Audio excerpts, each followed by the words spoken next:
8월 8일 오늘 만나 성경 말씀은 스가랴 3장 4절에서 5절 말씀입니다. 천사가 자기 앞에 서 있는 다른 천사들에게 그 사람이 입고 있는 냄새나는 더러운 옷을 벗기라고 이르고 나서 여호수아에게 말하였다. 보아라, 내가 너의 죄를 없애준다. 이제 너에게 거룩한 예식에 입는 옷을 입힌다. 그때에 내가 그의 머리에 깨끗한 관을 씌워달라고 말하니 천사들이 그의 머리에 깨끗한 관을 씌우며 거룩한 예식에 입는 옷을 입혔다. 그동안 주님의 천사가 줄곧 곁에 서 있었다. 아멘. 오늘 만나러 만나주시는 하나님을 기대합니다. 며칠 전 지하철을 타고 퇴근을 하다가 이런 장면을 보게 되었습니다. 무더운 여름, 땀을 비오듯 흘리며 일을 했는지 땀으로 옷이 범벅이 된 한 사람이 지하철에 탔습니다. 옷에서는 시큼한 냄새도 나고 살결이 닿는 것도 불쾌했는지 주변 사람들이 하나둘씩 자리를 옮기기 시작했습니다. 그러자 그분도 눈치가 보였는지 다음 역에서 서둘러 내리셨습니다. 단지 옷이 더러울 뿐인데 주변의 눈치를 보며 마치 죄인이 된 것 같아 보였습니다. 그런데요, 오늘 본문에도 말씀드린 지하철의 한 사람처럼 눈치를 보며 죄인처럼 하나님 앞에 서 있는 한 사람이 등장합니다. 바로 대제사장 여호수아입니다. 대제사장 여호수아는 하나님 앞에서 백성의 죄를 대신하여 제사를 드리는 사람입니다. 그런데 지금 그는 더러운 옷을 입은 채 하나님 앞에 서 있습니다. 아마도 하나님의 눈치를 보며 어쩔 줄 몰라 서 있지 않았겠습니까? 너무나 충격적인 장면입니다. 여호수아는 대제사장으로서 모든 자격을 상실한 것처럼 보입니다. 또한 모든 율법과 사람들의 기준으로도 하나님 앞에 설 수 없는 상태처럼 보입니다. 그래서일까요? 사탄은 하나님 앞에서 그를 고소하고 정죄합니다. 하나님, 저 사람을 좀 보세요. 더러운 옷을 입고 있잖아요. 부정하잖아요. 그런데 놀랍게도 하나님은 이렇게 말씀하십니다. 그 더러운 옷을 벗기라.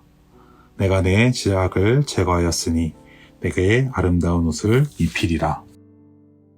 하나님은 죄를 보시되 정죄하지 않으시고 회복의 선언으로 여호수아를 새롭게 하십니다. 하나님의 회복은 늘 이렇게 시작됩니다. 문제의 회피가 아니라 직면에서 시작됩니다. 하나님은 여호수아를 외면하지 않으셨습니다. 오히려 그의 수치를 덮고자 먼저 다가오셨습니다. 정죄가 아니라 회복으로 말입니다. 사탄은 고소하지만 하나님은 씻기십니다. 죄악을 벗기시고 아름다움을 입히십니다. 마치 탕자가 집으로 돌아올 때 아버지가 그 더러운 몸을 안아주시며 좋아 씻고 와서 이야기하자가 아니라 그 자리에서 새 옷을 입히고 가락지를 끼우고 잔치를 베푸는 그 장면처럼 말입니다. 이것이 복음입니다. 사랑하는 높은 뜻 성도 여러분, 오늘 이 자리에 있는 우리는 모두 더러운 옷을 벗은 자들입니다. 우리는 과거의 죄로 인해 냄새나고 부끄러운 자였지만 하나님께서 우리를 택하셔서 그리스도의 피로 깨끗하게 씻기셨습니다. 그렇게 우리는 오늘 이 말씀 앞에서 한 가지 분명한 사실을 다시 붙들게 됩니다.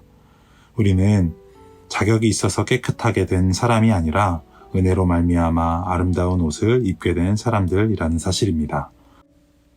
누구도 스스로의 손으로 이 옷을 지을 수 없습니다. 이 옷은 오직 하나님께서 우리를 불쌍히 여기시고 우리의 더러움을 대신 지신 예수 그리스도의 십자가로 인해 값없이 주어진 선물입니다.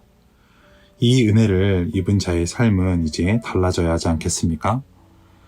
나 하나 깨끗해졌다고 만족하며 살 것이 아니라 오늘도 여전히 더러운 옷을 입고 눈치를 보며 서 있는 이들, 지하철 한켠에서 사람들의 시선을 피해 앉아있는 누군가에게 하나님의 손을 대신 내밀어줄 그런 사람이 되어야 하지 않겠습니까?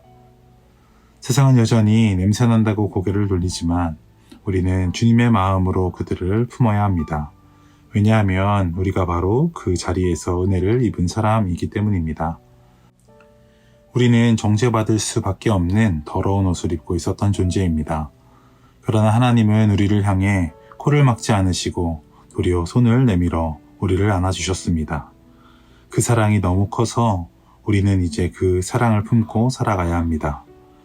그 사랑을 받은 자들로 그 사랑이 너무 커서 예배의 자리를 지키며 그 사랑이 너무 커서 봉사의 자리로 나아가며 그 사랑이 너무 커서 편견과 오해 없이 변화의 가능성을 열어놓고 사랑의 손길을 또 다른 누군가에게 내밀 수 있는 높은 뜻 사람들이 되길 소망합니다. 기도하겠습니다. 하나님 아버지, 우리의 더러움과 부족함을 외면하지 않으시고 친히 손 내미셔서 깨끗하게 하시고 아름다운 옷으로 입혀주신 은혜에 감사드립니다. 우리는 자격이 있어서가 아니라 오직 주님의 사랑과 자비로 회복된 존재들임을 고백합니다. 이 은혜를 기억하며 우리도 우리 주변의 약한 이들에게 손을 내미는 자가 되게 하옵소서. 중재보다 용서를, 거리낌보단 따뜻한 행동을 선택하게 하시고 값없이 받은 은혜를 기꺼이 나누는 삶을 살게 하옵소서. 예수님의 이름으로 기도드립니다. 아멘. 이제 두 가지 기도 제목으로 함께 기도합시다. 첫 번째로는 오늘 주신 말씀을 기억하며 함께 기도합시다. 값없이 받은 하나님의 은혜를 기억하며 내 주변의 연약한 이들에게도 정죄하지 않고 손을 내미는 회복의 통로가 되게 하옵소서. 두 번째로는 우리 교회를 위해서 함께 기도합시다. 담임 목사님의 임과 새로운 담임 목사님의 청빙의 모든 과정 속에서 교회가 하나 되어 기도하게 하시고 사람의 기준이 아닌 하나님의 뜻을 온전히 분별하는 높은 뜻 광성교회가 되게 하옵소서. 이 기도 제목으로 기도하신 이후에 개인 기도 하시겠습니다.